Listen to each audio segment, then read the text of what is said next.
Hi, welcome to Culinary Capers.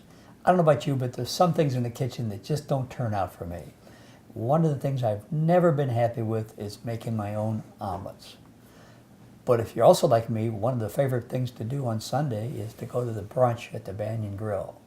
Well, I'm excited today because in our kitchen, I've got Josh Melnicks, our sous chef from the Banyan Grill, and he is going to teach me and you how to make the wonderful omelets that he makes for us on Sunday morning. So, Josh, thanks. Welcome to my kitchen. I'm glad to be here.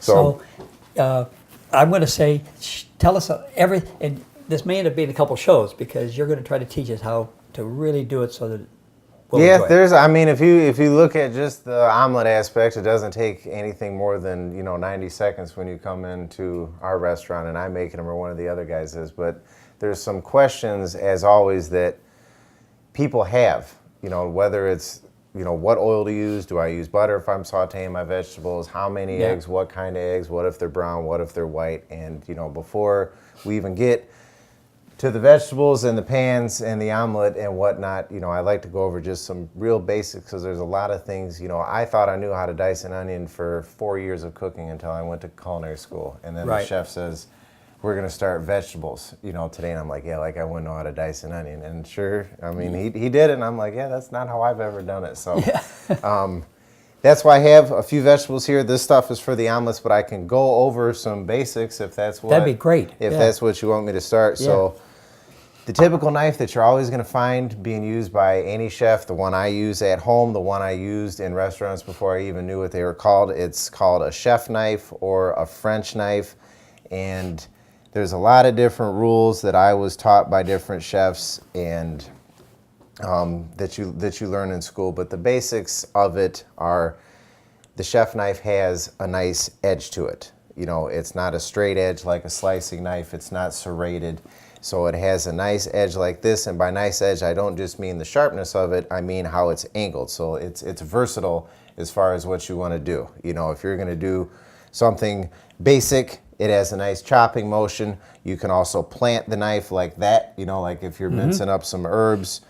I'll use this, I'll use a French knife at times to clean salmon, which no chef would tell you to do, but I worked for a German chef and that's how he always did it, so I kind of picked that up from him. So what I would always say, whatever you're going to do in your kitchen, if it's something very basic, if you're more of a, experienced cook, it doesn't make any difference. This is your go-to knife pretty much for about anything other than, I would want a paring knife if I was peeling kiwis or something like that. But you want a French knife, and how is the comfort? That's the one thing. In culinary school, I remember we were taught, if the knife were to sit just like that, if it was a perfectly balanced knife, it wouldn't go one way or another. That's not that important. I don't pay a whole lot of attention to that today, although I do think that's indicative of a good knife. If you buy a Wusthof or something like that, that's how it's going to be. But most importantly, when you hold the knife, how does it feel to you? You should be cooking things that you like to eat. That's what makes it fun. That's what makes it easier for you to cook. Use a knife that is comfortable. And then, if you get a French knife, you're going to notice they're probably going to try to sell you one of these. Maybe you're going to buy a set and it's going to come with this.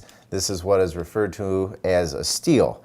And basically, if you feel here with your nail, there's very, very, very tiny, the camera might pick it up, there's very tiny rivets. And the misconception is that this sharpens a knife.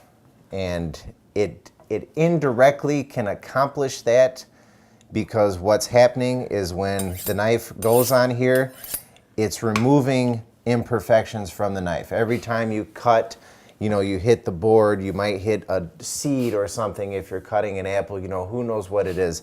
But if you were to look at the blade on a microscopic level, it would not be sharp. It would be, damaged from various things. And that's all your steel is doing is taking out those imperfections. So this is something you want to do. You want to do it before you use the knife every time typically. And I always take my apron or a towel because what'll happen is little flecks of the knife actually get in these grooves. So yours is clean, but you never know. And then the rule for it is basically do one side, then the other, and you're doing it at a 20-degree angle. So if you got, that's 90, Here's 45, you're around 20.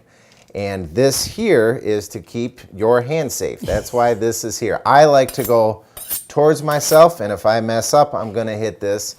But at the same time, if you feel more comfortable going like that, that's fine too. And it doesn't take, I remember in culinary school, it was like 10 to 12 strokes. So I don't count anymore. I do this a few times. I do that a few times. Sometimes I'll go twice on this side and then twice on the other. When it's all said and done, you want to hit each one, the same amount of times. And that's it. And your knife already has a very nice edge onto it. So, I didn't accomplish a whole lot there. And if you do have a knife that does need to be sharpened, you can buy stones. The knives are polycarbon blends, which basically means there's a couple different metallic components that go into building the knives. And wherever you get your knife, you can talk to someone about a stone. I have 3 different grinds of stones. There's different grinds of stones. You buy a good knife, you do this every time. Don't do anything crazy with it. You shouldn't even have to think about it for at least a year or 2, unless you're really doing a lot of cooking. So anyway. And I might interrupt you to say, sure.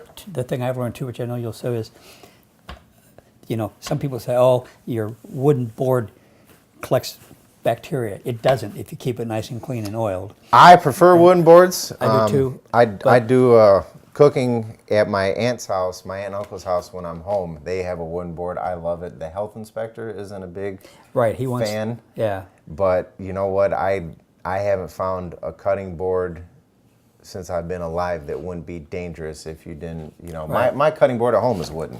The other caution I want to give people is a lot of people have these slick mats Yeah. or the glass ones, and they put it on the counter like this and then cut with this. That's a quick, it's not, this is a quick way to dull your knife. Oh yeah. Because yeah. it's not like a board or even the polycarbonate boards. But so please, I may use this if I want to scoop something up and pour it, but don't use this on a countertop. I've never like used this. one of those in my life, actually. I don't even know what the cutting boards that we get are made out of, but that basic material or wood is always what I go with.